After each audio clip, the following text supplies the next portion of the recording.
Hello friends, स्वागत है आपका हमारे YouTube channel study smart IQ में। और मैं हूं सबा परवीन और आज हम फिर पढ़ने जा रहे हैं RRB NTPC 2025 के लिए GK GS की क्लास, ठीक है, जिसमें हम डिस्कस कर रहे हैं प्रीवियस ईयर क्वेश्चन। और ये हमारी क्लास 22 है, सॉरी, ठीक है, ये हमारी क्लास 22 है। इससे पहले हम 21 क्लास से कर चुके हैं। और अगर आपको मेरी वीडियो पसंद आती हैं तो इसे लाइक करें, शेयर करें, सब्सक्राइब करना ना भूलें। तो चलिए स्टार्ट करते हैं। आज का हमारा फर्स्ट क्वेश्चन लेते हैं। फर्स्ट क्वेश्चन है, भारत का नेपोलियन किसे कहा जाता है? भारत का नेपोलियन किसे कहा जाता है? तो भारत का नेपोलियन कहा जाता है समुद्रगुप्त को, ठीक है ना। समुद्रगुप्त को भारत का नेपोलियन कहा जाता है। और यह भारत का नेपोलियन समुद्रगुप्त को किसने कहा था? तो ये कहा था विंसेंट स्मिथ ने, ठीक है ना। विंसेंट स्मिथ ने भारत का नेपोलियन कहा था समुद्रगुप्त को, ठीक है। फिर बात करें समुद्रगुप्त की, तो ये भारत के महान राजाओं में से एक था, ठीक है ना। महान राजाओं में से एक था और यह गुप्त वंश का महान राजा था, ठीक है ना। यह गुप्त वंश का महान राजा था, ठीक है। और समुद्रगुप्त को ही महाराजा धीराज की उपाधि दी गई, ठीक है ना। समुद्रगुप्त को ही महाराजा धीराज की उपाधि दी गई। महाराजा धीराज यानी राजाओं का राजा, ठीक है ना। राजाओं का राजा की उपाधि समुद्रगुप्त को दी गई थी, ठीक है। फिर बात करें हम कुमारगुप्त की, तो यह भी गुप्त वंश के शासक हैं और इन्होंने नालंदा विश्वविद्यालय बनवाया, ठीक है ना। कुमारगुप्त ने नालंदा विश्वविद्यालय बनवाया था, ठीक है। चलिए नेक्स्ट है, निम्नलिखित में से कौन स्वतंत्रता सेनानी काकोरी ट्रेन डकैती में शामिल नहीं थे? तो काकोरी ट्रेन डकैती में शामिल नहीं थे। कौन से स्वतंत्रता सेनानी शामिल नहीं थे? तो पहले हम यहाँ देखें कौन कौन शामिल थे। तो चंद्रशेखर आज़ाद, रामप्रसाद बिस्मिल, भगत सिंह नहीं थे, अशफाक उल्ला खान, ठीक है ना। तो इसका राइट आंसर होगा ऑप्शन सी, भगत सिंह, ठीक है ना। भगत सिंह काकोरी ट्रेन डकैती में शामिल नहीं थे। और काकोरी डकैती ये कब हुई थी? तो ये किस समय हुई थी? तो ये हुई थी भारतीय स्वतंत्रता आंदोलन के समय, ठीक है ना। भारतीय स्वतंत्रता आंदोलन के समय 9 अगस्त 1925 में हुई थी, ठीक है ना। भारतीय स्वतंत्रता आंदोलन के समय 9 अगस्त 1925 को, सॉरी, ठीक है, 1925 को ये हुई थी। और ये कहाँ पर हुई थी? तो ये हुई थी लखनऊ के पास काकोरी गांव में, ठीक है, ठीक है। ये लखनऊ के पास काकोरी गांव में हुई थी, ठीक है। नेक्स्ट है, राष्ट्रीय सूचना विज्ञान केंद्र की स्थापना कब की गई थी? तो राष्ट्रीय सूचना विज्ञान केंद्र की स्थापना ये कब की गई थी? तो ये की गई थी 1976 में, ठीक है ना। 1976 में राष्ट्रीय सूचना विज्ञान केंद्र की स्थापना की गई थी। और इसकी स्थापना ये कहाँ की गई है? तो ये की गई है नई दिल्ली में, ठीक है, नई दिल्ली में 1976 में की गई थी। नेक्स्ट है, भारतीय राजनीतिक व्यवस्था के तहत डैश में महिलाओं के लिए आरक्षण है। तो भारतीय राजनीतिक व्यवस्था के तहत महिलाओं के लिए आरक्षण है, ये किस में? तो ये है पंचायती राज संस्थाओं में, ठीक है ना। आंसर बी, पंचायती राज संस्थाओं में महिलाओं के लिए आरक्षण है, ठीक है। नेक्स्ट है, निम्नलिखित में से कौन सा उपग्रह भारत का पहला समर्पित बहुतरंगीधर अंतरिक्ष वेधशाला है?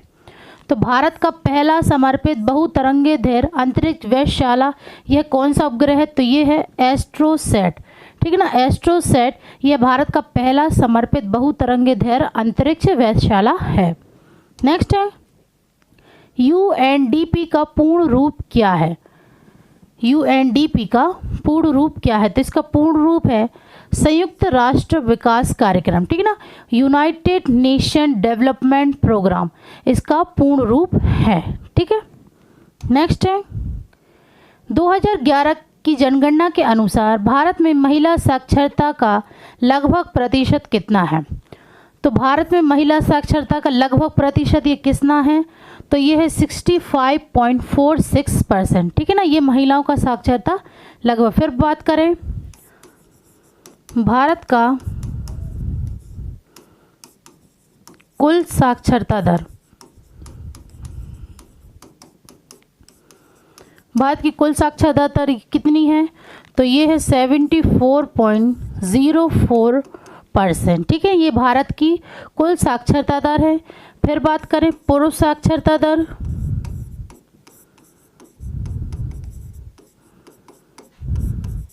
तो पुरुष साक्षरता दर ये कितनी है?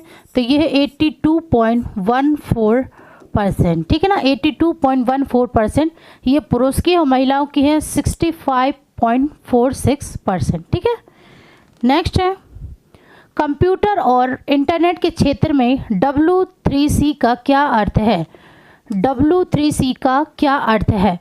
तो इसका अर्थ है वर्ल्ड वाइड वेब कॉन्जर्टियम। ठीक है ना, कॉन्जर्टियम ये इसका फुल फॉर्म है W3C का। ठीक है, और ये कहाँ पर है? तो ये है कैम्ब्रिज USA में। ठीक है ना, कैम्ब्रिज USA में है। और इसका आविष्कार किसने किया था? तो इसके आविष्कारक कौन है? तो इसके आविष्कारक हैं टिम वर्नर्स ली। ठीक है, तो इसके आविष्कारक है टिम वर्नर्स ली। ठीक है। नेक्स्ट है निम्नलिखित में से किस राज्य में प्रसिद्ध सूर्य मंदिर स्थित है? तो किस राज्य में सूर्य मंदिर, कोणार्क सूर्य मंदिर स्थित है? तो ये कहाँ स्थित है? तो ये उड़ीसा में स्थित है। ठीक है ना, प्रसिद्ध सूर्य मंदिर कोणार्क ये उड़ीसा में स्थित है और इसे ब्लैक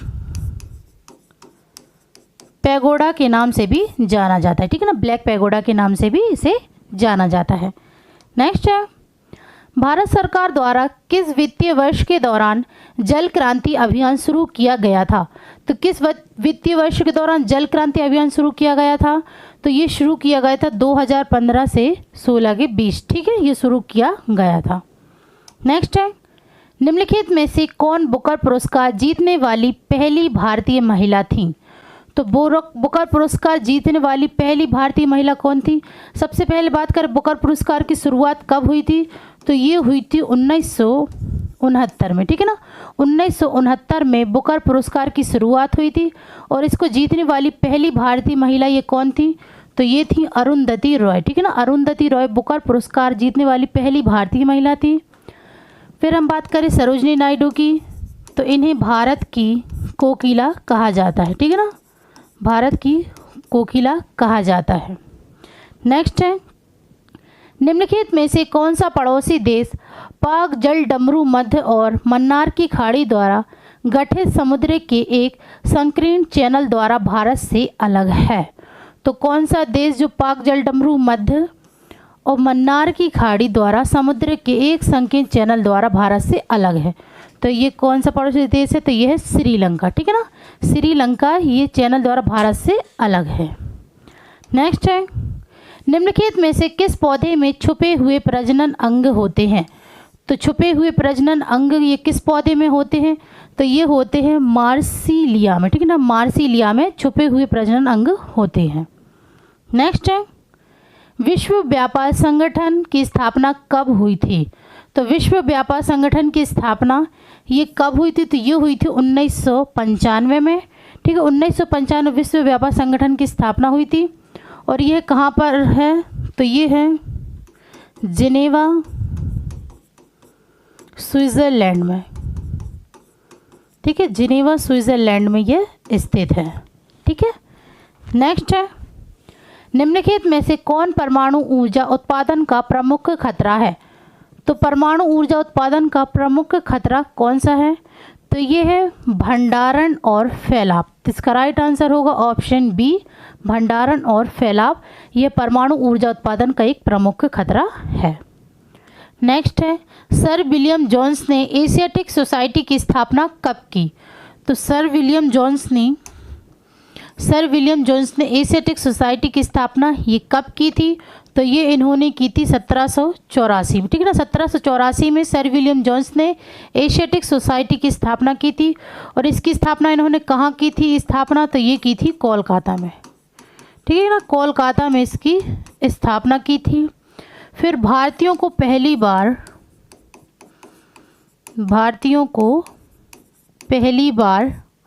1829 में, ठीक है, 1829 में एशियाटिक